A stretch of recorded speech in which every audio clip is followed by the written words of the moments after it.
Two veterans, Sean Clifford and Tanner Morgan. We don't know if they're both going to be playing when these two teams face off this weekend, but whoever wins between Penn State and Minnesota can put their season back on track.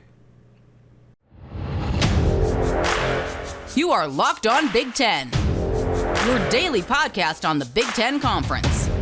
Part of the Locked On Podcast Network, your team every day.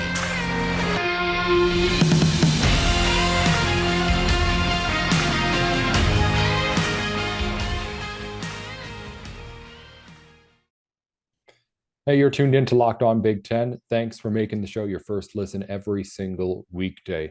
Coming up on the program, we're going to start to get into the weekend around the Big Ten, looking at, first off, maybe the biggest game of the weekend here in the conference. A couple of teams coming off losses, maybe looking for a little bit of identity after those losses, Minnesota and Penn State. And we have here to go over the Penn State side, Zach Seyko, new host of Locked On Nittany Lions, with us here on the program for the first time since he took over the show. Thank you for joining the network, Zach. Thank you for joining the show. But first, let's talk about Penn State. Tough loss to Michigan last week. How are things at Penn State right now? Excuse me. I wish I could say they were better because the fan base hasn't taken it lightly. Between should James Franklin be it's the same carousel over and over again. Should James Franklin be the head coach? Should Sean Clifford be quarterback number one? When are they going to the freshman? Is Mike Yurcich okay? Is he the problem?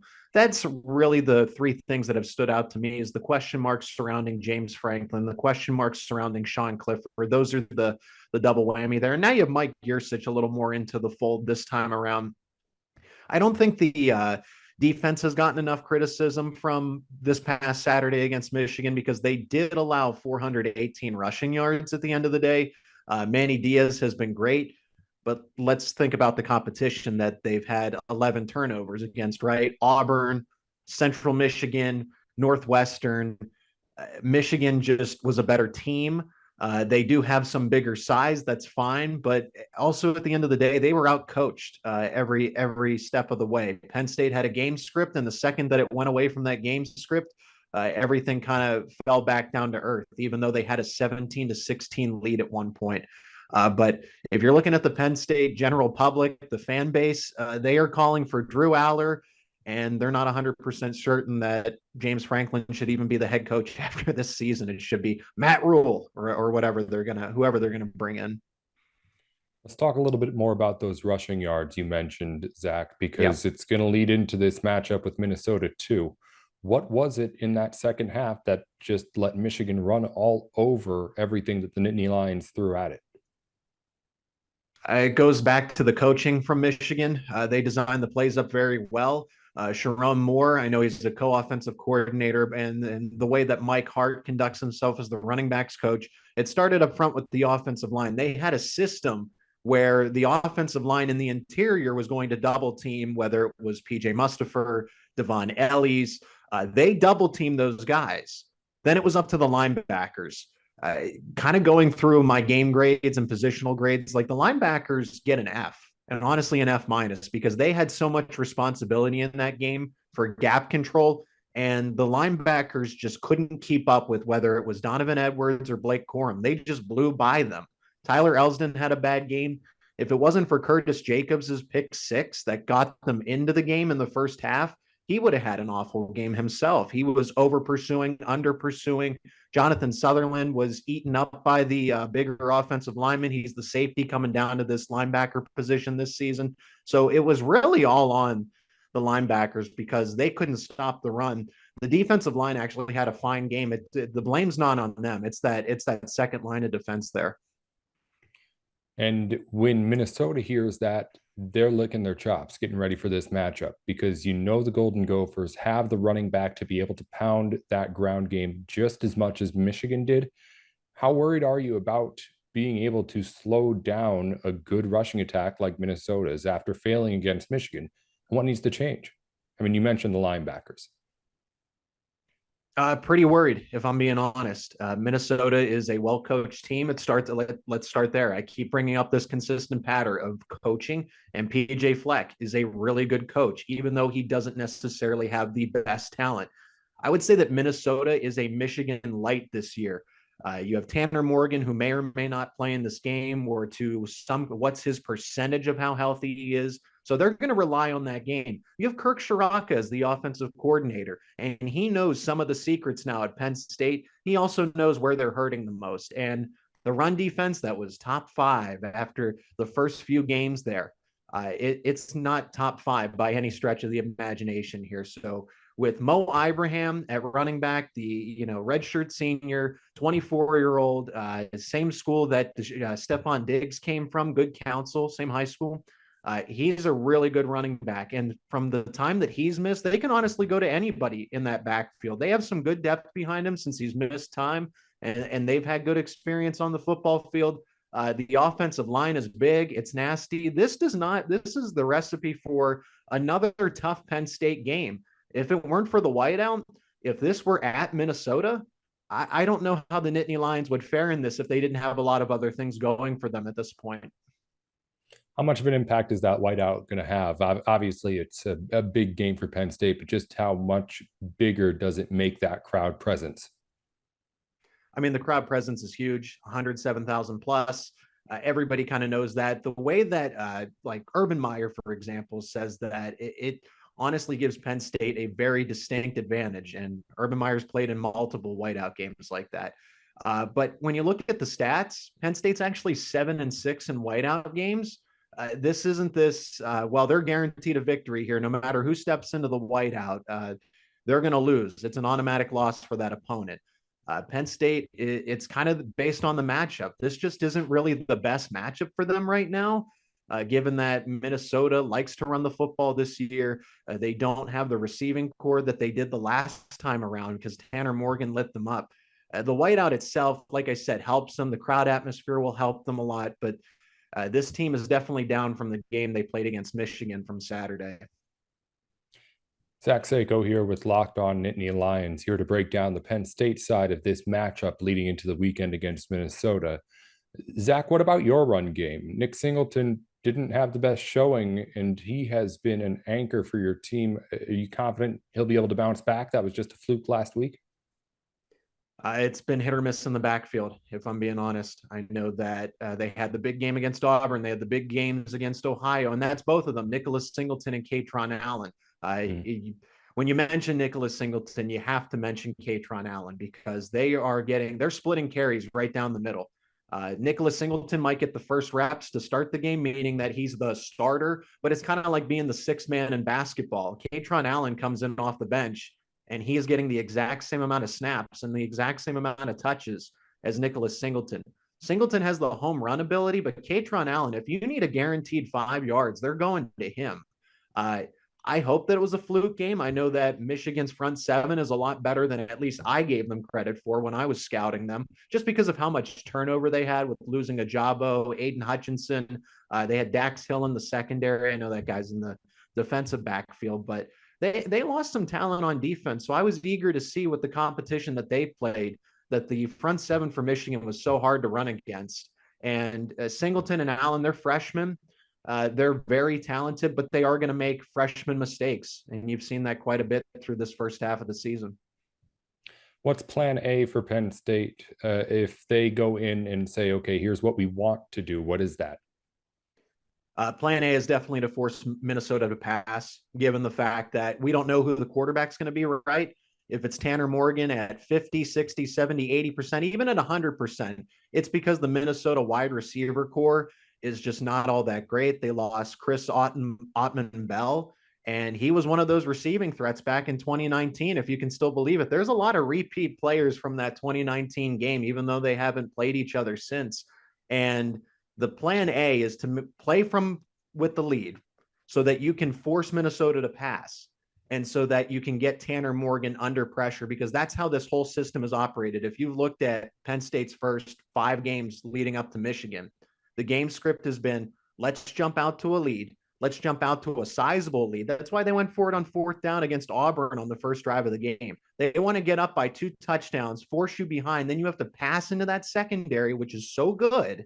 And then Manny Diaz can dial up all those fancy blitzes, and you don't know who's coming from where, right? So that's what they want to try to do. On offense, they want to have a play action, nice balance to keep the pressure off of Sean Clifford. For the most part, it's worked because you've had Singleton and Allen, but it's not foolproof. And they've been forced out of game script. And Michigan put it on tape. There's the blueprint of how to beat Penn State and beat them handedly. It's out there now. You said it's the first time these two teams will meet since they were both undefeated and Minnesota won one in Minneapolis back in 2019. Not quite that big. We thought it might be a few weeks ago when both these teams were still unbeaten, but it's been a little bit messy since then.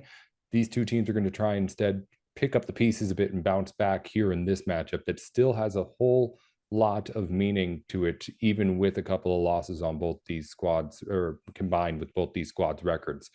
Zach Seyko, if you want to know everything on Penn State leading up to and in reaction to this matchup, go and subscribe to Locked On Nittany Lions. And thank you, Zach, for joining us for a couple of minutes here on the show. We'll have you back soon.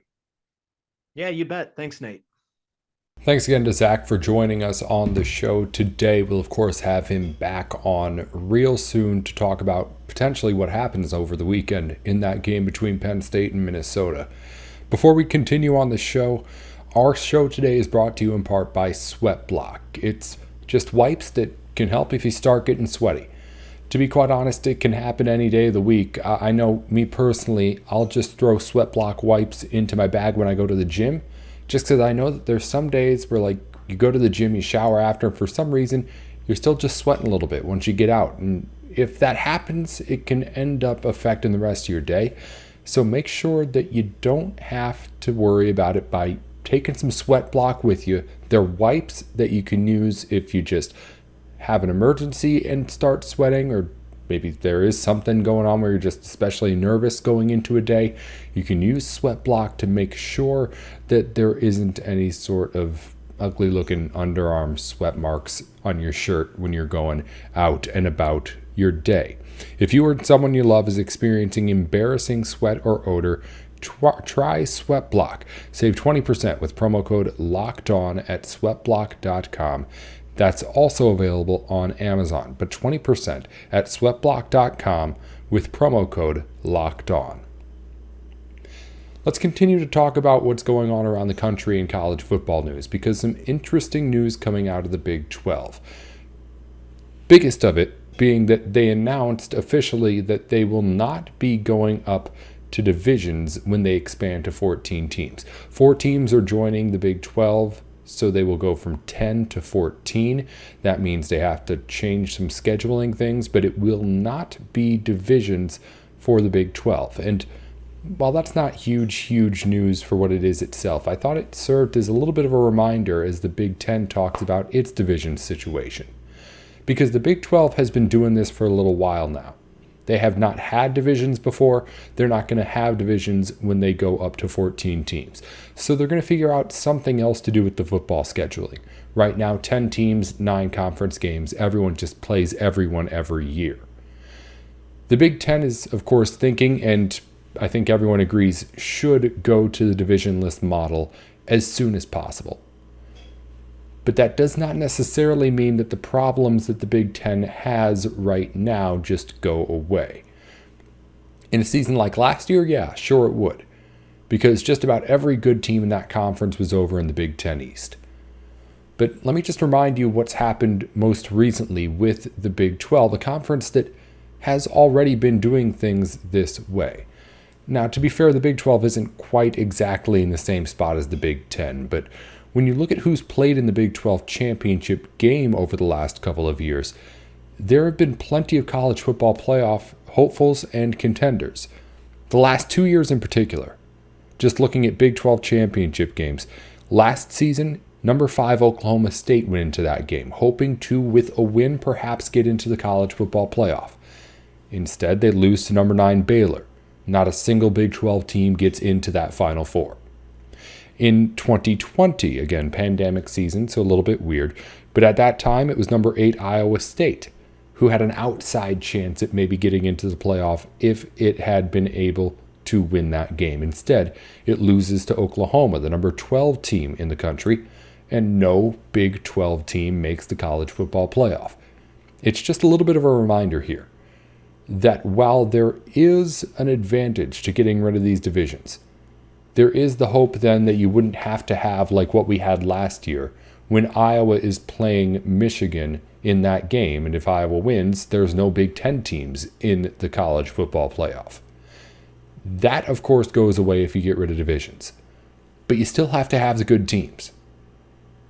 And while you could say, of course, that the Big Ten is not what the Big 12 is, and there are much better teams up and down the Big Ten than what the Big 12 has, at least right now.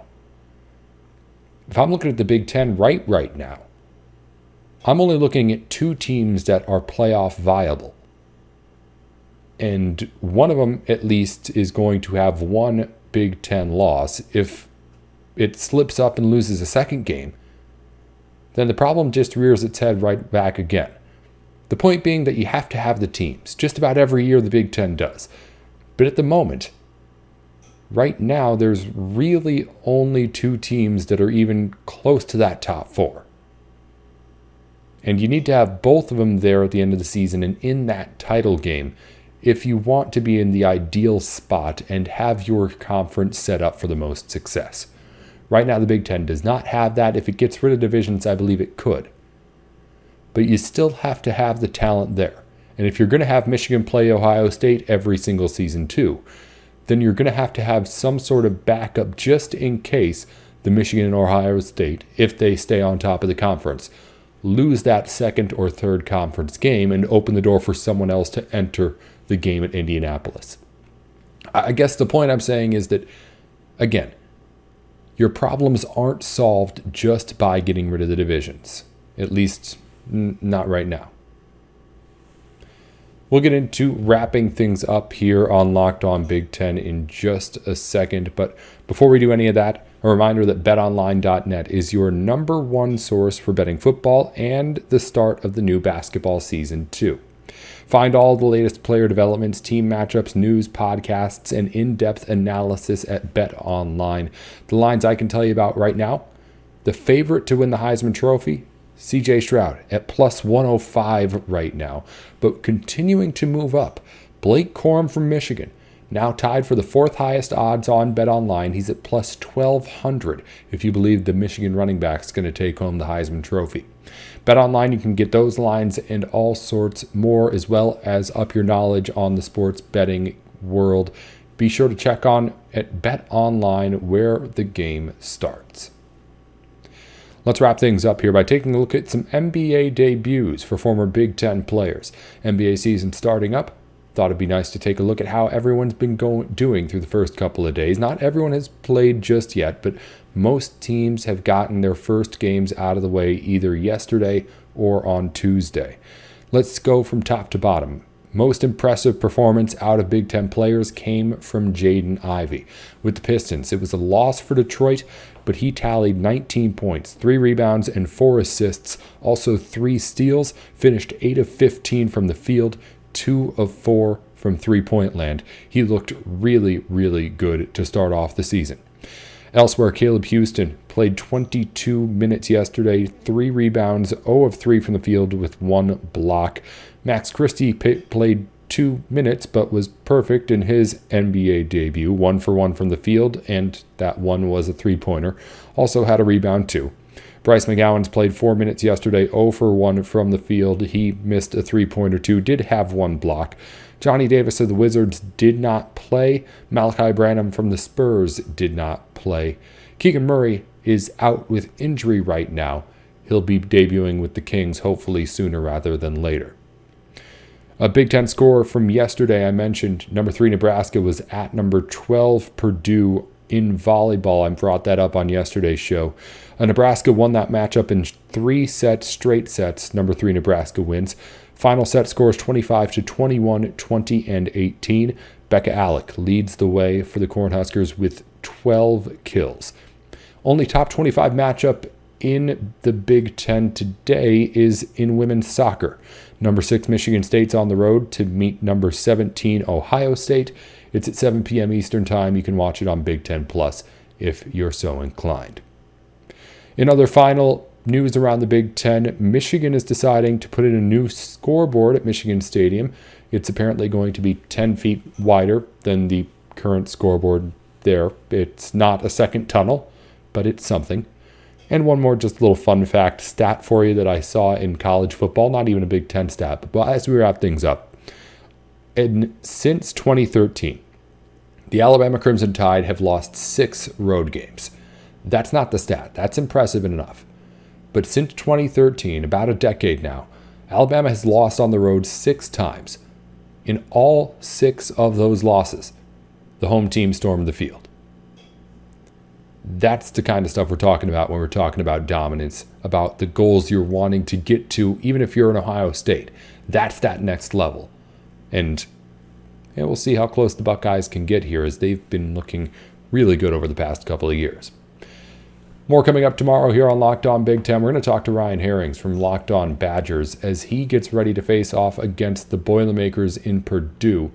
A couple of other teams, kind of like Minnesota and Penn State here, who definitely still have some things to figure out. We'll get to that with Ryan here on tomorrow's show, as well as a preview of all the lines around the Big Ten and everything going on this weekend with 5 more Big Ten games to go over.